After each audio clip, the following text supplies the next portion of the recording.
द्वारों से पूछो, साक्षात दुर्गा थी युग की, ठाकुर द्वारों से पूछो। घुड़सवार झांसी खूब लड़ी मर्दानी, वो तो झांसी वाली रानी थी।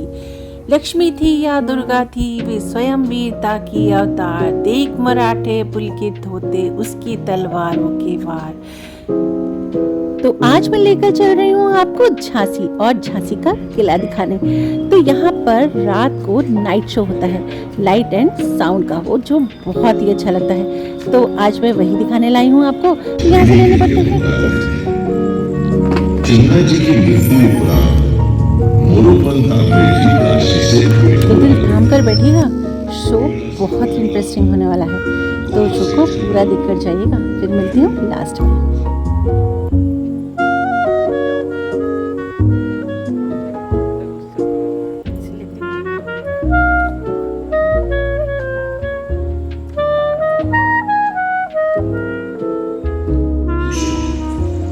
साक्षात दुर्गा थी युग की, ठाकुर द्वारों से पूछो। घुड़सवार आंखों में ज्वाला लिए शत्रु की छाती पर कैसे किले के पार होती थी, इन दीवारों से पूछो। पीड़ा से दिल मिलाता, गौरव से झलमलाता, मैं झांसी का वीरा हूं।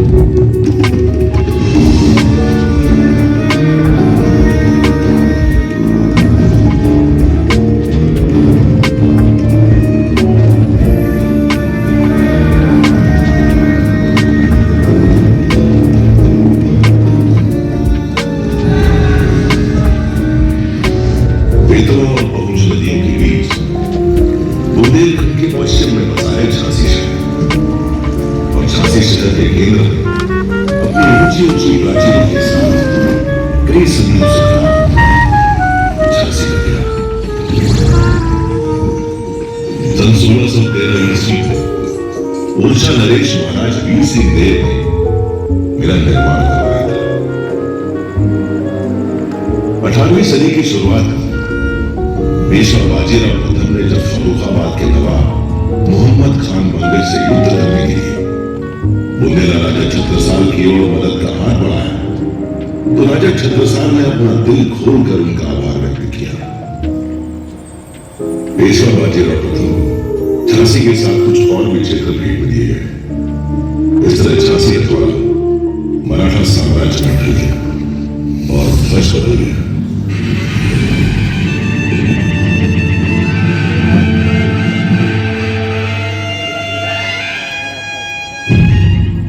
सदी की समाप्ति के बाद झांसी की सूबेदारी का जिम्मा नेवालकर को सौंपा गया। इसी वंश ने भारत के मुकुट में वह अनमोल हीरा जड़ा जिसकी अद्वितीय चमक पर भारतीय इतिहास गर्व करता है। नेवालकर वंश की वह वंश था जिसकी कहानी का सबसे महत्वपूर्ण अध्याय बनी झांसी की रानी लक्ष्मीबाई, भारत के प्रथम स्वतंत्रता संग्राम की नायिका। मोरोपंत तांबे एक प्रतिष्ठित ब्राह्मण थे। उनकी पत्नी भागीरथी ने एक कन्या को जन्म दिया।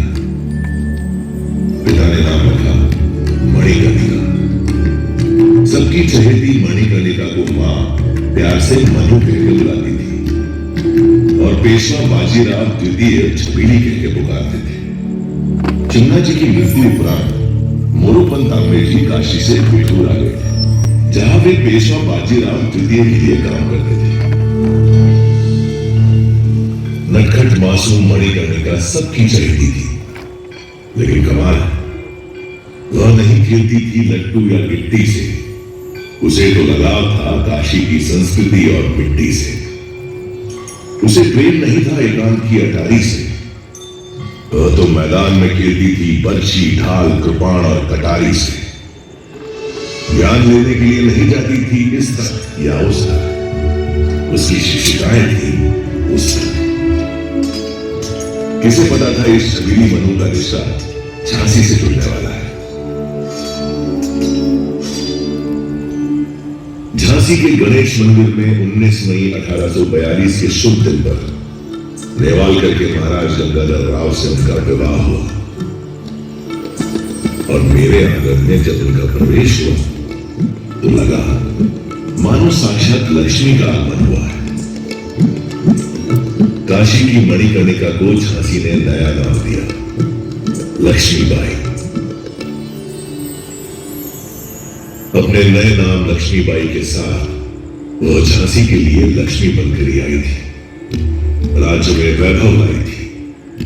विवाह के हर्षोल्लास के बीच ईस्ट इंडिया कंपनी की हुकूमत ने महाराज गंगाधर राव को आधिकारिक तौर पर झांसी का राजा स्वीकार किया।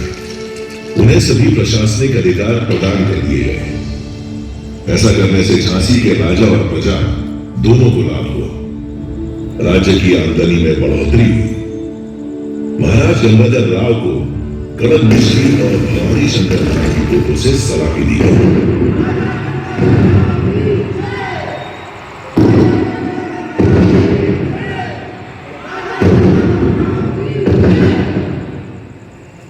महाराज गंगाधर राव एक कुशल प्रशासक थे, काफी उदार और कला प्रेमी थे। उनकी नाट्यशाला में साहित्य, संगीत, नृत्य, नाटक की रसरसा होती रहती थी।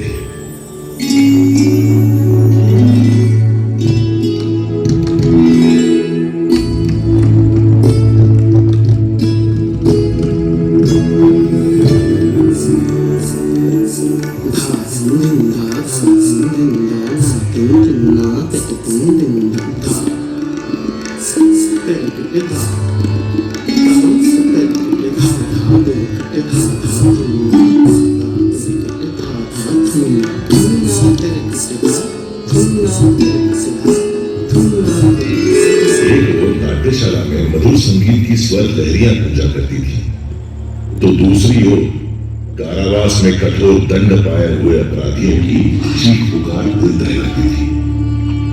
झांसी की न्याय प्रणाली ही कुछ ऐसी थी कि छोटे मोटे अपराधियों को भी फांसी की सजा सुना दी जाती थी। और जिस जगह आप लोग बैठे हुए हैं, ठीक यहीं वो फांसी का था।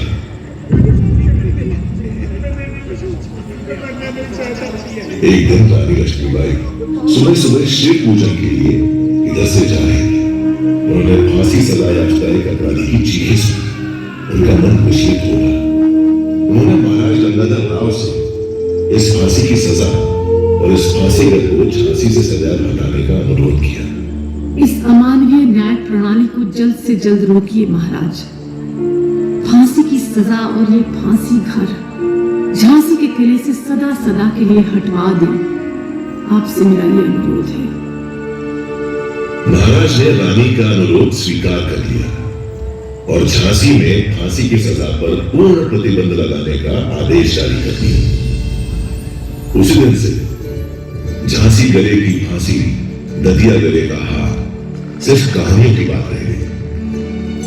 झांसी की प्रजा ने इस नर्मदिल आदेश की सराहना की और महाराज का अभिनंदन किया। झांसी में इंसानियत की हवाएं बहने लगी। देश प्रेम की एक लहर के साथ नई ऊर्जा का प्रसार होने लगा। सुरक्षा की जिम्मेदारी अब केवल पुरुषों की नहीं रह गई थी, महिलाओं ने भी कमान संभाली। रानी लक्ष्मीबाई स्वयं तलवारबाजी एवं घुड़सवारी में निपुण थी। उन्होंने झांसी की स्त्रियों में भी इस कौशल का विकास किया। शस्त्रागार में नए हथियार ढलने लगे। एक तोप का नाम झांसी की रानी रखा गया। क्या धमाका था उसका। धीरे धीरे तैयार होने लगी इस युवा रणचंडी की दुर्गा सेना।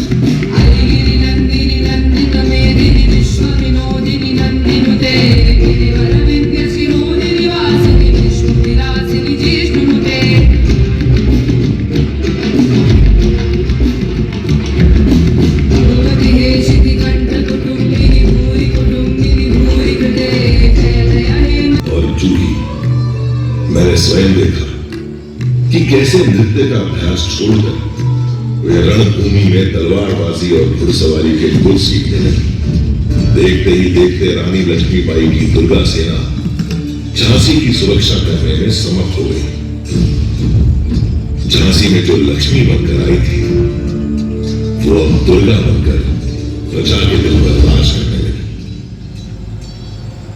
कुछ समय बाद वो पल भी आ गया जिसका झांसी राज्य बेसब्री से इंतजार कर रहा था। रानी लक्ष्मीबाई की गोद भर गई। झांसी राज्य को उसका उत्तराधिकारी मिल गया।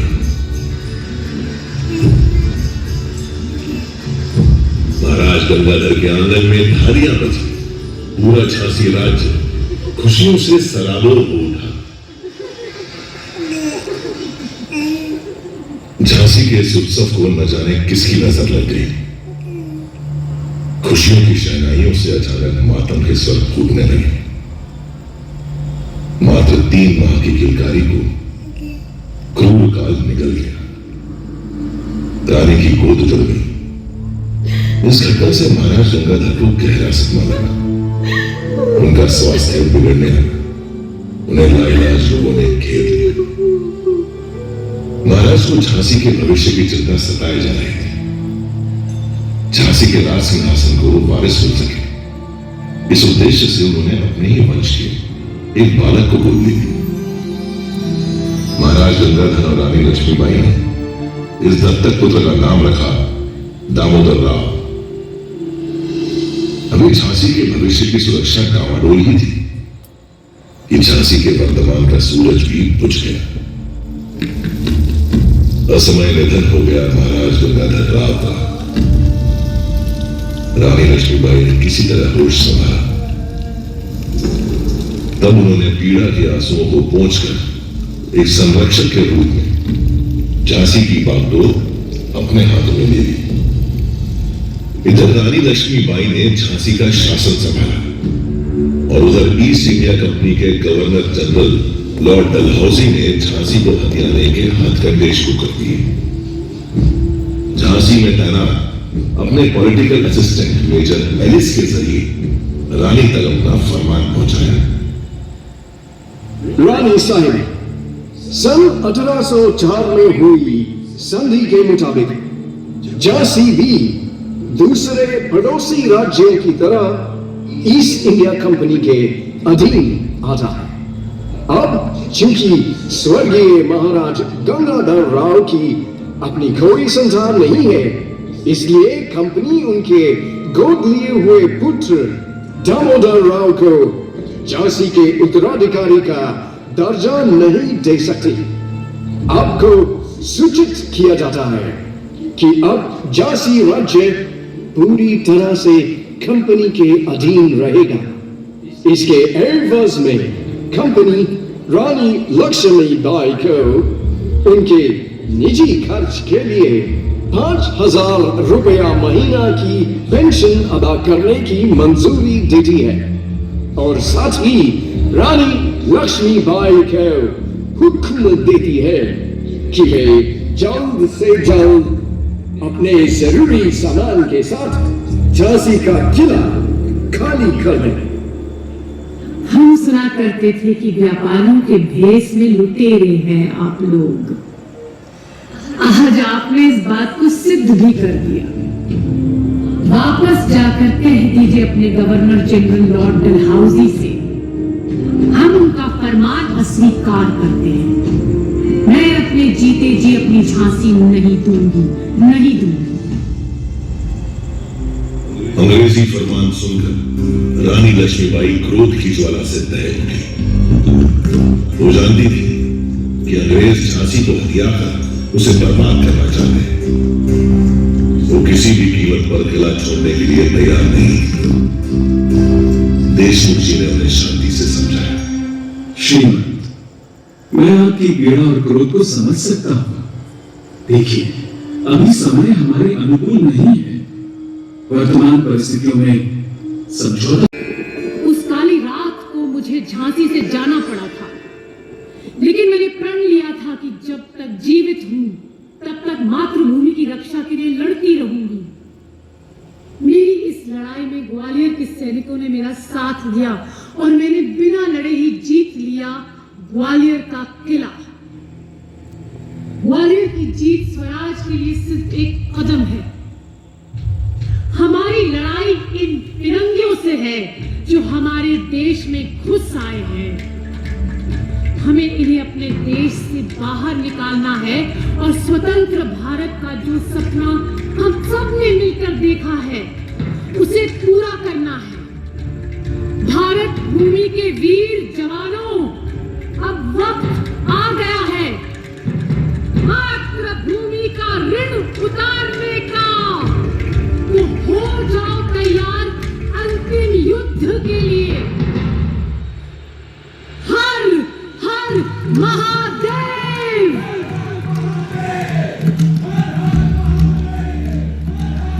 अंग्रेजों से अंतिम युद्ध का समय आ गया था। मुंदर, देशमुख सिंह, जवाहर सिंह, रघुनाथ सिंह और गुल मोहम्मद रानी के साथ थे। सूरज निकलते ही जंग शुरू हो गई। रानी लक्ष्मीबाई की तलवार के आगे दुश्मनों के पैर उखड़ने लगे। पहला पहर रानी लक्ष्मीबाई के पक्ष में था। दूसरे पहर तक अंग्रेजों को समझ आ चुका था कि अगर रानी लक्ष्मीबाई को नहीं रोका गया तो ये जंग कभी नहीं जीत सकेंगे। तभी फिरंगियों ने अपनी रणनीति में बदलाव किया और हुसार दस्ते को रानी लक्ष्मीबाई से लड़ने आगे भेजा। हुसार दस्ते ने भी ऐसी वीरांगना पहले कभी नहीं देखी थी। दांतों से घोड़े की लगाम संभाले और दोनों हाथों से तलवार चलाते हुए शत्रुओं का संहार कर रही थी रानी लक्ष्मीबाई। लेकिन उस दिन रानी का विश्वास पात्र घोड़ा उनका साथ न दे सका। एक नाले के पास पहुंचकर ठिठर गया। रानी को हुसार दस्ते ने घेर लिया। ठिठर गया समय, ठिठर गई दिशाएं, ठिठर गई थी मेरी भी सांसें। दुश्मनों से घिरी रानी आंधी प्रबंधन की तरह लड़ती रही। तभी एक अपघाती दरिंदे ने उनकी पसलियों के पास तलवार से वार किया। रानी चोटिल हो गई। उनके शरीर से खून बह रहा था, पर वो तो खूब लड़ी मर्दानी जो तो झांसी वाली रानी थी। घाव खाकर भी पूरे ताव और चाव से उतरती है। एक एक कर शत्रु धराशायी हो रहे थे। किसी ने उनके सिर पर वार किया। इस बार उनकी आंख जख्मी हो गई तो उन्हें ठीक से दिखाई नहीं दे रहा था। फिर भी रानी डटी रही। हुसारों का सफाया करते हुए तभी गुल मोहम्मद और बाकी साथी रानी के पास पहुंचे। सबने देखा कि रानी नख से शिख तक खून से लथपथ है। देखते देखते रानी घोड़े की पीठ पर लुढ़क गई। मेरे मन में गूंज रहे युद्ध शुरू होने से पहले ही रानी के शब्द। आज ये युद्ध का अंतिम दिन हो सकता है। अगर मैं मर जाऊं तो तुम्हें मेरे पुत्र दामोदर की रक्षा करनी होगी। याद रहे, चाहे कुछ भी हो जाए, मेरी मौत के बाद कोई भी फिरंगी मेरे शरीर को छूने ना पाए। गुल मोहम्मद ने रानी के घोड़े की लगाम संभाली और उन्हें जंग के मैदान की दूसरी ओर बाबा गंगादास जी की कुटिया में ले गया। रानी की हालत नाजुक थी। बाबा गंगादास ने उनकी नब्ज पकड़ी तो उनकी आंखों में नमी साफ दिखाई देने लगी। हम सब जिस घड़ी की कल्पना भी नहीं कर सकते थे वो घड़ी हमारे सामने थी। बाबा ने रानी के मुंह में गंगा जल डाला। थोड़ी देर में रानी की आंख खुली। उनके आखिरी शब्द थे हर हर महादेव और ओम नमो वासुदेवाय। वो हमें और अपनी जान से भी ज्यादा प्यारी मातृभूमि को छोड़कर सदा के लिए चली गई। रानी लक्ष्मीबाई की देह पंचतत्वों में विलीन हो गई, लेकिन रानी की शौर्य गाथा धरती आकाश की सीमाओं के पार कण कण में समा गई।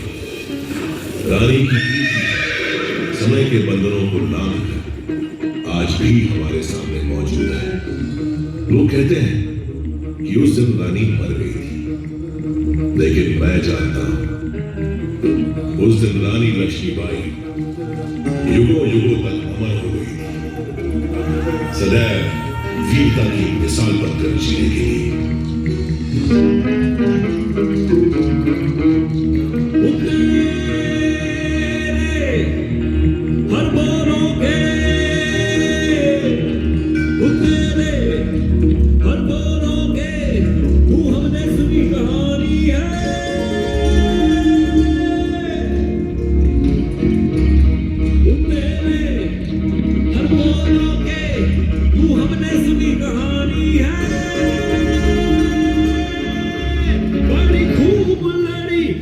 खूब लड़ी मर्दानी, वो तो झांसी वाली रानी है, झांसी वाली रानी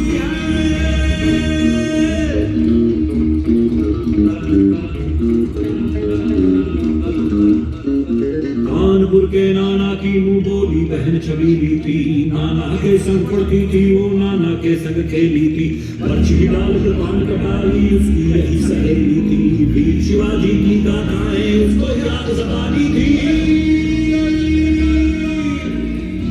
अरे खूब लड़ी मर्दानी,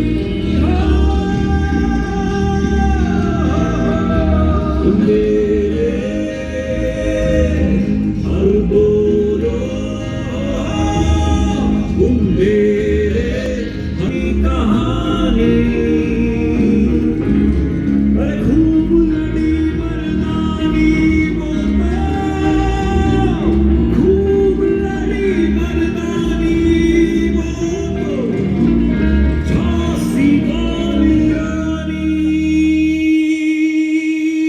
थी।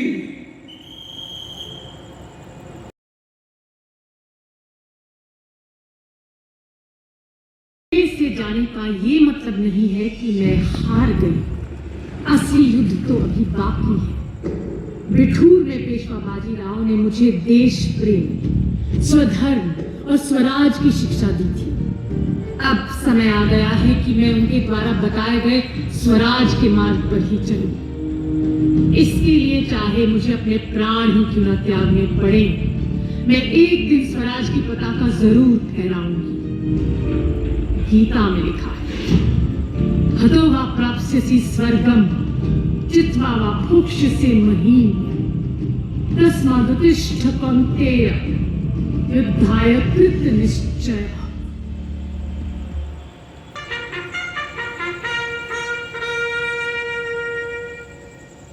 हंसती खेलती झांसी का सुख वैभव छिन गया, अंग्रेजों के खिलाफ हल्ला बोल दिया गया।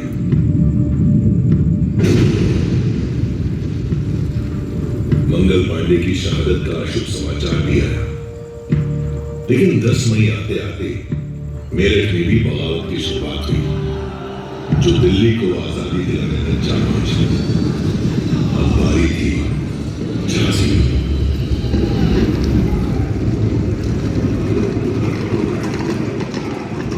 5 जून 1857 को 12वीं पैदल सेना के सिपाहियों ने स्टार फोर्ट पर हमला बोल दिया, जो अंग्रेजी कंपनी का गेट था। अंग्रेजों ने औरतों और बच्चों समेत झांसी किले में बना ली।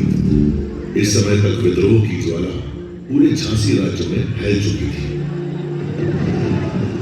8 जून 1857 की सुबह सिपाहियों ने कैप्टन गॉर्डन को मार गिराया। गॉर्डन के मरते ही मेजर स्टीन ने सफेद झंडा लहराकर आत्मसमर्पण कर दिया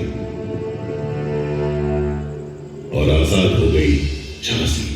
आजाद हो गया मैं। ध्वज बदल गया। रानी लक्ष्मीबाई उस दिन मेरे आंगन में वापस लौटी।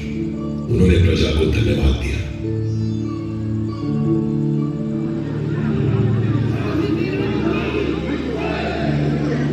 मुझे गर्व है आप सभी पर, आपके हौसलों पर, आपकी बहादुरी पर। अगर आप लोग इस लड़ाई में अंग्रेजों के खिलाफ खड़े न होते तो हम ये जंग कभी नहीं जीत पाते। लेकिन याद रहे, खतरा अभी पूरी तरह से टला नहीं है। हमें चौकन्ना रहना होगा। अंग्रेज कभी भी पलटवार कर सकते हैं। हमें झांसी को फिर से उन्नति की राह पर लाना है। झांसी के विकास का काम शुरू हो गया। इस दौरान रानी लक्ष्मीबाई ने हर चुनौती का सामना अपनी बुद्धिमत्ता से किया। हर तरह की घटनाओं से जूझते हुए रानी लक्ष्मीबाई स्वयं को मजबूत कर ही रही थी कि एक दिन मोतीबाई एक बुरी खबर लेकर आए। श्रीमंत, हमें अपने सूत्रों से पता चला है कि पूरे देश में बगावत की आग को अंग्रेजों ने बुझा दिया है। दिल्ली, लखनऊ, कानपुर, बिठूर, बनारस, इलाहाबाद, हर जगह विद्रोह को कुचल दिया गया है। यहाँ तक कि शहंशाह हिंदुस्तान बहादुर शाह जफर को लाल किले में मुकदमा चलाकर उन्हें देश निकाला दे दिया गया है। उन्हें रंगून भेजा जा रहा है। श्रीमंत, बुरी खबर लाई हो मोतीबाई, बहुत बुरी। क्या तुम्हारे पास तात्या या पेशवा की कोई खबर है? जी हाँ श्रीमंत, पता चला है कि तात्या और राव साहब तो अपने 20,000 सिपाहियों के साथ कांपी में डटे हुए। लेकिन क्या मोतीबाई, लेकिन क्या? लेकिन श्रीमंत, बिठूर और कानपुर की लड़ाई के बाद से नाना साहब और अजीमुल्लाह खां का कुछ पता नहीं कि वे दोनों कहाँ हैं। हे भगवान, वे दोनों जहाँ भी हो सुरक्षित हो। अंग्रेजी फौज किस ओर बढ़ रही है? आई होप कि आपको ये लाइट एंड साउंड शो बहुत ही अच्छा लगा जी होगा। श्रीमंत। आई होप कि आपको ये वीडियो पसंद आया होगा। अगर आपको मेरा वीडियो पसंद आया है तो मेरे चैनल को सब्सक्राइब लाइक करना नहीं भूलिएगा।